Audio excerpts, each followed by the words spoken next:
Vamos a leer, hermanos, en el Salmo capítulo 11.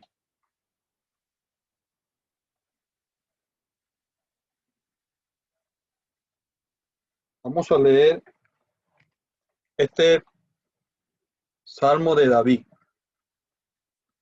Salmo capítulo 11, versículo 1 dice: En Jehová he confiado.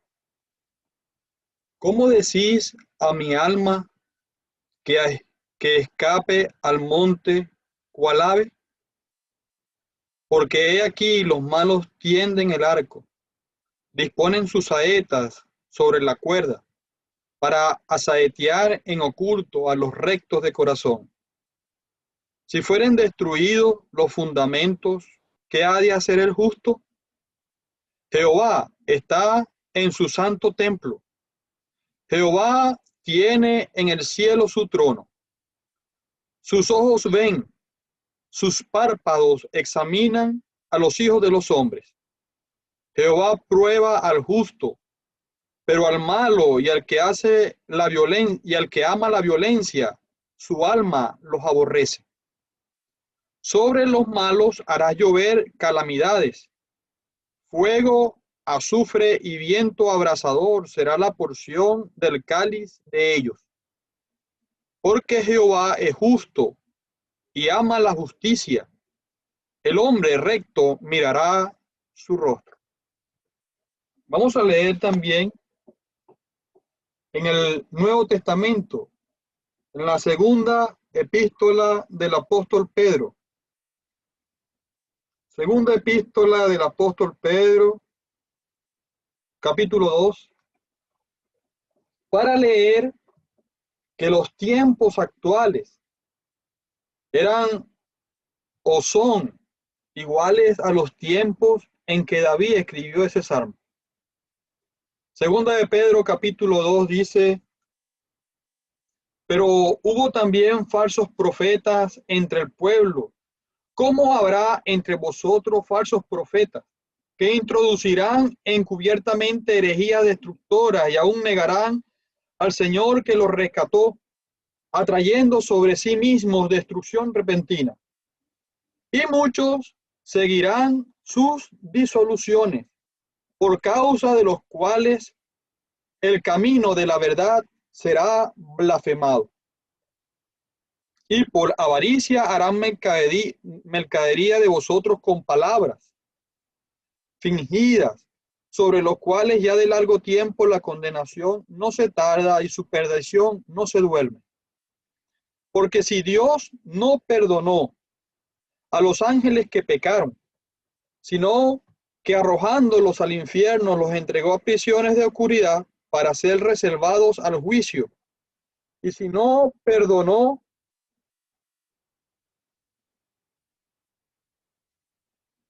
al mundo antiguo, sino que guardó a Noé, pregonero de justicia, con otras 7 personas, trayendo el diluvio sobre el mundo de los impíos.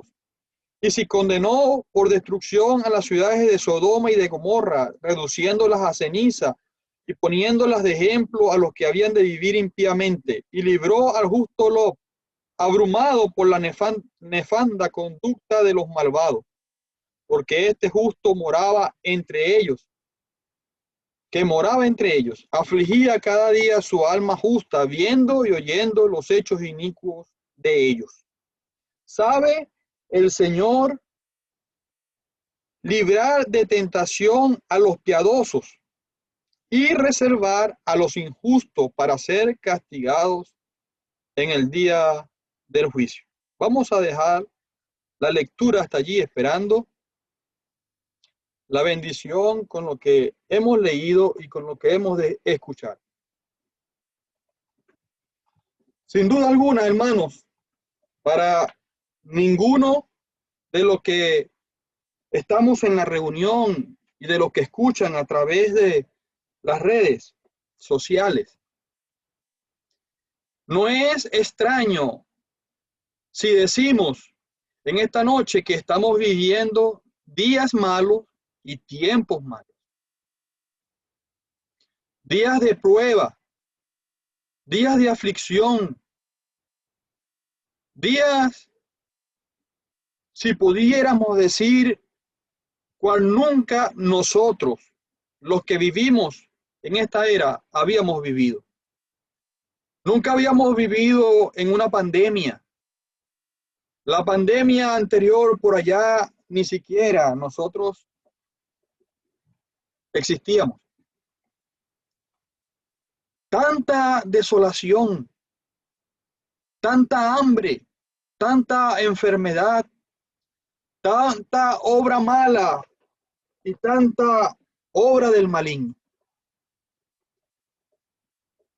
Uno se duele en el alma por la situación por la que vive.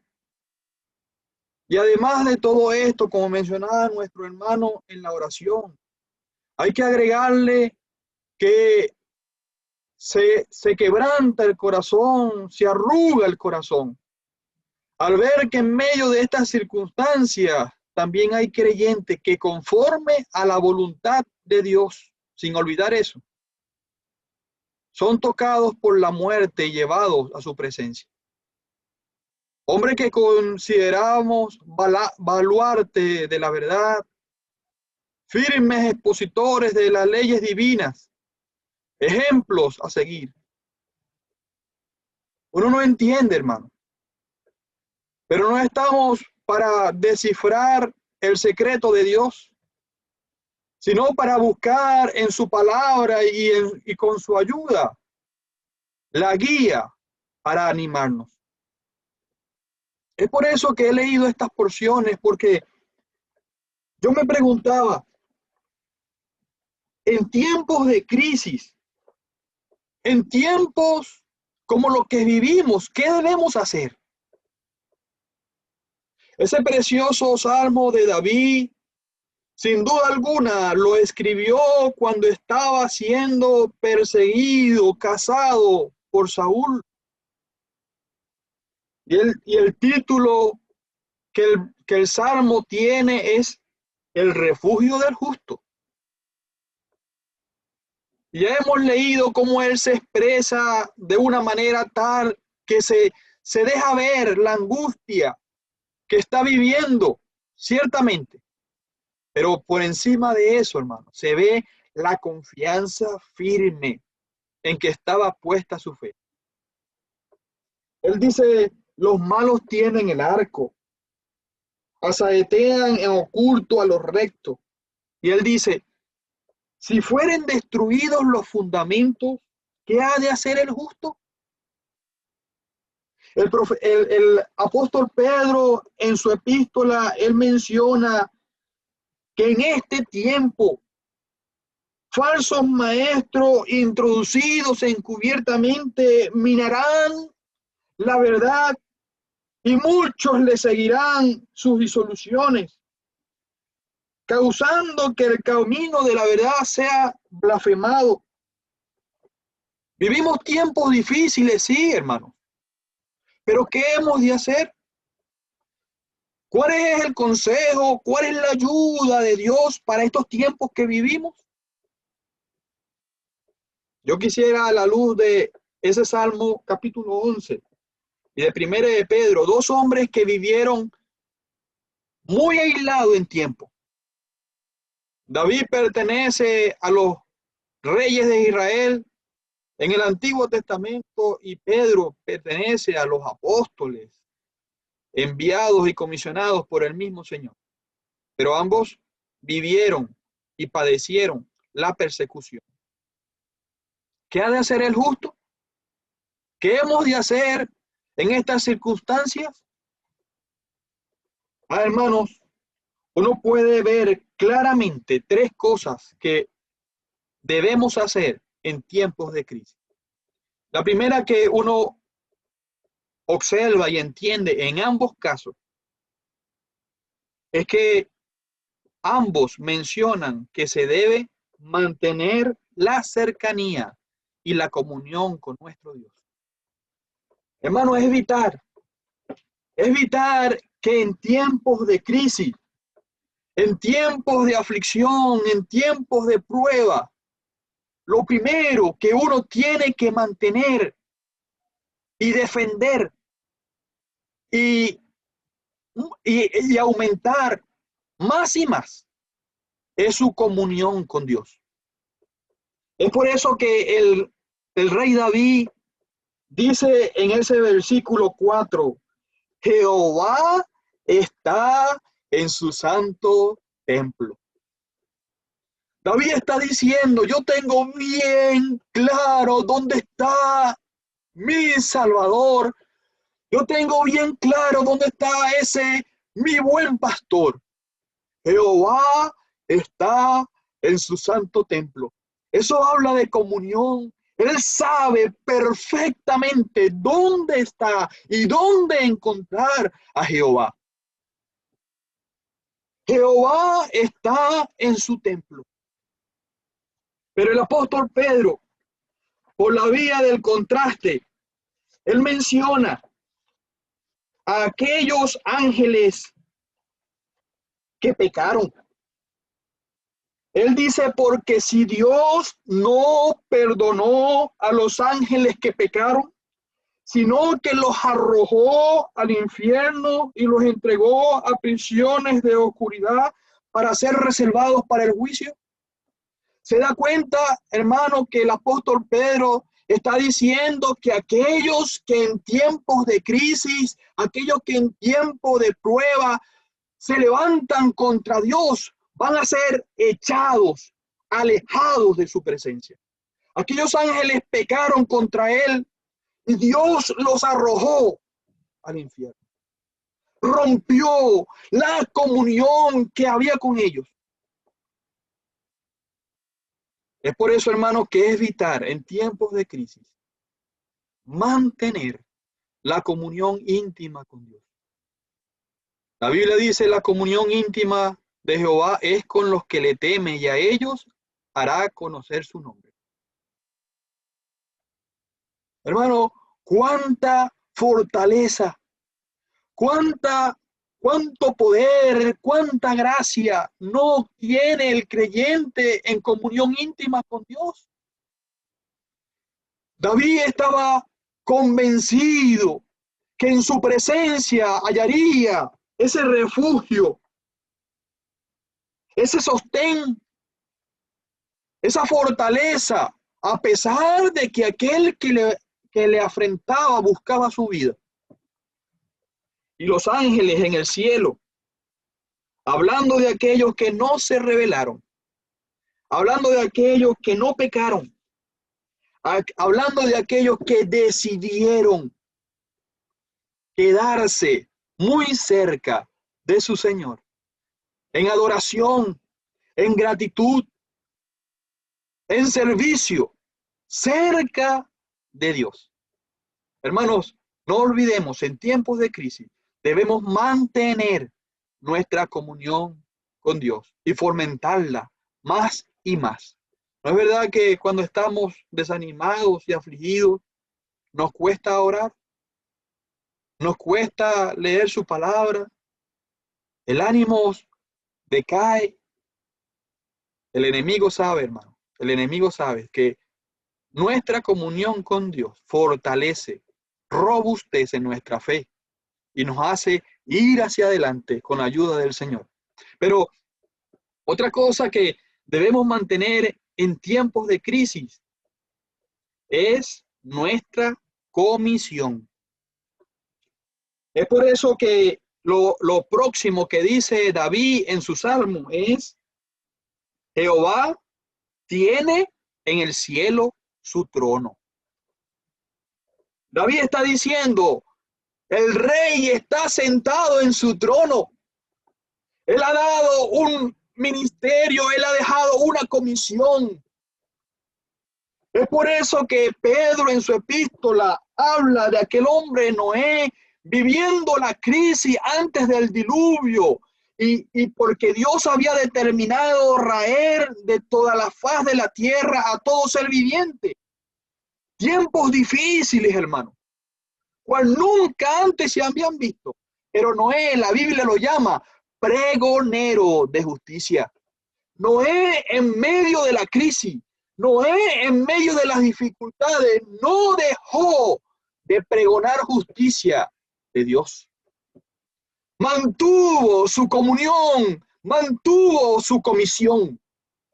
Dios le había enviado a pregonar a todos aquellos salvación a través de aquella arca. Y no solo la erigió, no solo la construyó, sino que la Biblia habla de él como pregonero de justicia. Y a voz en cuello decía las verdades como Dios se las había comunicado. Hermanos, en tiempos de crisis debemos mantener nuestra comunión, sí, cerca del Señor, cerca, más cerca, oh Dios, de ti. Cerca yo quiero mi vida llevar, pero también mantener nuestra comisión. La Biblia dice, id por todo el mundo y predicad el evangelio a toda criatura. Hermanos, no perdamos de vista nuestra comisión. Debemos mantener en alto el testimonio del evangelio para llamar a otros, alcanzar a otros por la gracia de Dios. Este mundo está en crisis, sí. Perdido, sí. Todos condenados, sí. Y nuestra comisión es hablarles de Cristo, hablarles del evangelio. Pero otra cosa, hermanos, que uno puede mantener o debe mantener en tiempos de crisis son nuestras convicciones. Es por eso que en el versículo 5 David dice, Jehová prueba al justo. Jehová prueba al justo. En el mismo sentido, Pedro habla de que Dios condenó a Sodoma y a Gomorra, pero que libró al justo Lot, que moraba entre ellos y afligía cada día su alma justa, viendo y oyendo los hechos inicuos de ellos. Hermanos, estamos llamados en tiempos de dificultad y en tiempos de crisis a mantener nuestras convicciones. Y para mantener nuestras convicciones, hermanos, debemos tener, como decía un hermano, debemos comer Biblia. Conocer a Dios, conocer su ley, leer su palabra. ¿Cómo vamos a mantener nuestras convicciones si poco leemos sus preceptos y ordenanzas? ¿Cómo vamos a mantener nuestras convicciones si no estamos familiarizados con sus doctrinas y preceptos? ¿Cómo vamos a mantener nuestras convicciones si no sabemos con certeza lo que Él llama bueno y lo que Él llama malo?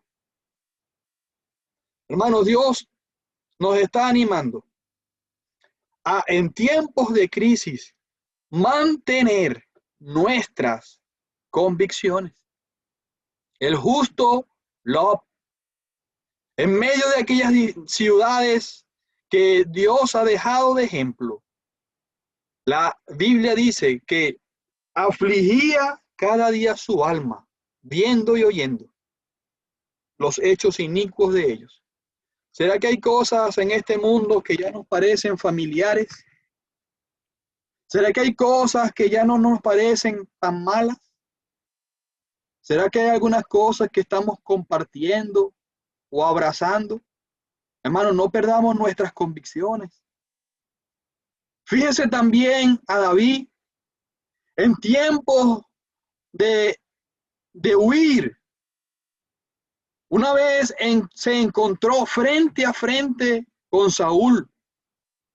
Aquel hombre que estaba con él le dijo, déjame, y de un solo golpe lo clavaré en la tierra. Déjame pasar y le quitaré la vida de un solo golpe. ¿Y qué dijo David? No levantaré mi mano contra el ungido de Jehová. Aquel le quería muerto. Aquel quería su vida. Pero él estaba convencido plenamente. No puedo, no debo tocar al ungido de Jehová. A pesar de que Él quiera mi vida, a pesar de que Él quiera mi muerte, yo no puedo, yo no puedo, yo no puedo. ¡Qué convicción, hermano! Vivimos tiempos malos, vivimos tiempos degradados en lo moral. ¿Qué pasará con nuestras convicciones? Dios dice que la mantengamos y tenemos ejemplo. Entonces, hermanos, dejo estas palabras con nosotros. Vivimos tiempos de crisis y de dificultad, sí, pero Dios nos está animando a mantener y fomentar nuestra comunión y nuestra cercanía con Él. Dios nos está llamando a mantener y a tener más ejercicio en la comisión que Él nos ha dejado. Pero también el Señor, por medio de su palabra, en tiempos de dificultades y en tiempos de prueba, el Señor nos está animando a mantener nuestras convicciones como creyentes y mantenerlas bien en alto. Pararnos en medio de aquel terreno como aquel Sama y defender aquel pequeño terreno de lenteja hasta que la espada quedó pegada a su mano. De ese estilo, de ese carácter, debemos ser como creyentes en tiempos de crisis. Mantener nuestras convicciones espirituales delante de Dios y de los hombres. Que el Señor nos ayude y Él bendiga su palabra.